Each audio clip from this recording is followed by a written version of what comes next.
తెలుగు రాష్ట్రాల వ్యాప్తంగా ఉన్న సంక్షిప్త వార్తలను ఇప్పుడు స్పీడ్ న్యూస్లో చూద్దాం.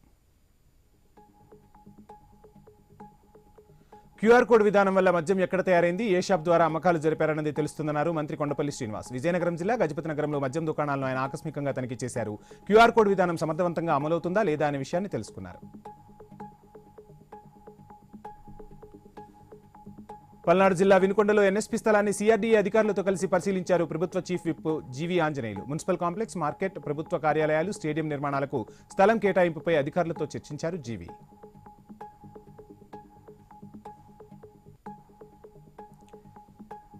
కేటీఆర్ ఊకదంపుడు ప్రసంగాలు చేస్తున్నారని ఎమ్మెల్యే నాయని రాజేందర్ రెడ్డి విమర్శించారు. మీ పాలనలో ఎమ్మెల్యేలు, మంత్రులను ఏ విధంగా గౌరవించారో ప్రజలకు బాగానే తెలుసునన్నారు. డిప్యూటీ సీఎం పదవి నుంచి దళిత నేతను తొలగిస్తే సొంత పార్టీకి చెందిన దళిత నేతలే మాట్లాడలేదని దేవా చేశారు నాయని రాజేందర్ రెడ్డి. ఆదిలాబాద్ జిల్లా మేడిపల్లిలో ఇందిరమ్మ ఇళ్ల నిర్మాణం వివాదానికి దారితీసింది. ఇళ్లు ఎక్కడైతే నిర్మిస్తున్నారో ఆ ల్యాండ్ రిజర్వ్ ఫారెస్ట్ గా అధికారులు గుర్తించారు. దీంతో బీట్ ఆఫీసర్లు పనులు నిలిపివేయాలని ఆదేశించారు.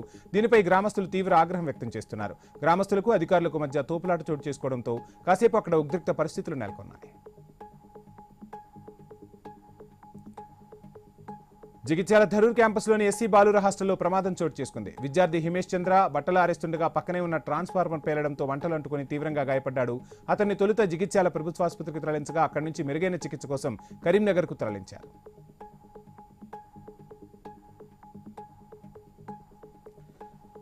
ఎన్టీఆర్ జిల్లా చిల్లకల్లులో ఒడ్డెర ఓబన్న విగ్రహావిష్కరణ జరిగింది. ఎంపీ కేశినేని శివనాథ్ దీన్ని ఆవిష్కరించారు. ఈ కార్యక్రమంలో MLA Sriram Rajagopal, KDCC chairman Nettem Raghuram పాల్గొన్నారు.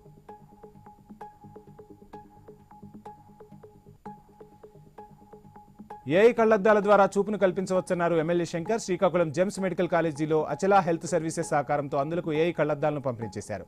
కేఎఫ్ఆర్సీ ద్వారా మరిన్ని మెరుగైన ఆరోగ్య సేవలు సామాన్యులకు అందుబాటులో ఉండే విధంగా ఆసుపత్రి యాజమాన్యం చర్యలు తీసుకోవాలని కోరారు ఎమ్మెల్యే శంకర్.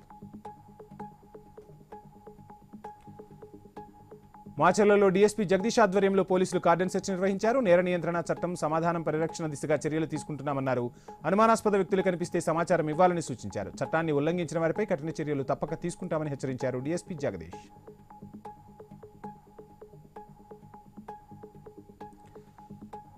శ్రీకాకుళం జిల్లా రణస్థలం సమీపంలో హైవేపై ప్రమాదం చోటు చేసుకుంది. ఆటోను లారీ ఢీకొంది. ఈ ఘటనలో ఆటో డ్రైవర్, లారీ క్లీనర్కు గాయాలయ్యాయి. ప్రమాదం జరిగిన చాలాసేపటి వరకు అంబులెన్స్ రాకపోవడంతో తీవ్ర రక్తస్రావంతో రోడ్డు మీదే కొట్టుముట్టాడారు క్షతగాత్రులు.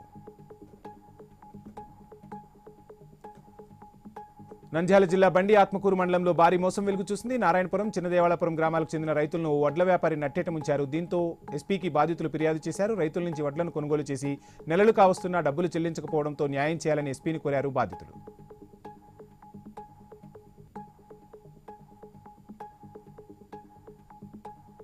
నెల్లూరు జిల్లా గూడూరు మండలంలో విద్యుత్ సబ్స్టేషన్లో స్క్రాప్ చోరీ కలకలం రేపుతుంది. ఈ ఘటనపై ఉన్నతాధికారులు క్షేత్రస్థాయిలో విచారణ ప్రారంభించారు. AP SPDCL Gudur sports ADE Sankaraiah, AE మల్లికార్జున్ను సస్పెండ్ చేశారు. వివరణ ఇవ్వాలని టెక్నికల్ డీఈ బాలచంద్రను ఆదేశించారు సీఎండీ.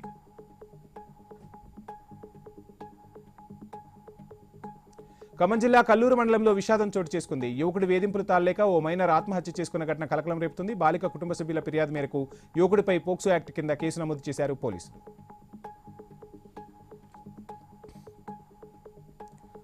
సిద్దిపేట జిల్లా గౌరారంలోని కావేరీ యూనివర్సిటీని గవర్నర్ జిష్ణుదేవ్ వర్మ సందర్శించారు. AI, ML lab, entomology, soil health ల్యాబ్ను పరిశీలించారు. డ్రోన్, రోబో టెక్నాలజీ ప్రదర్శనను తిలకించారు. బయోలాజికల్ ప్రొడక్ట్స్ ల్యాబ్, సహజ వ్యవసాయ పరిశోధనలను సందర్శించారు గవర్నర్.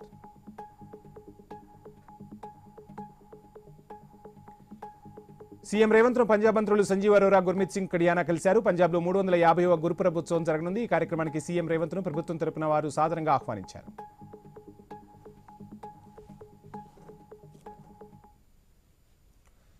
బులెటిన్లో షార్ట్ బ్రేక్ తీసుకుందాం. Stay tune.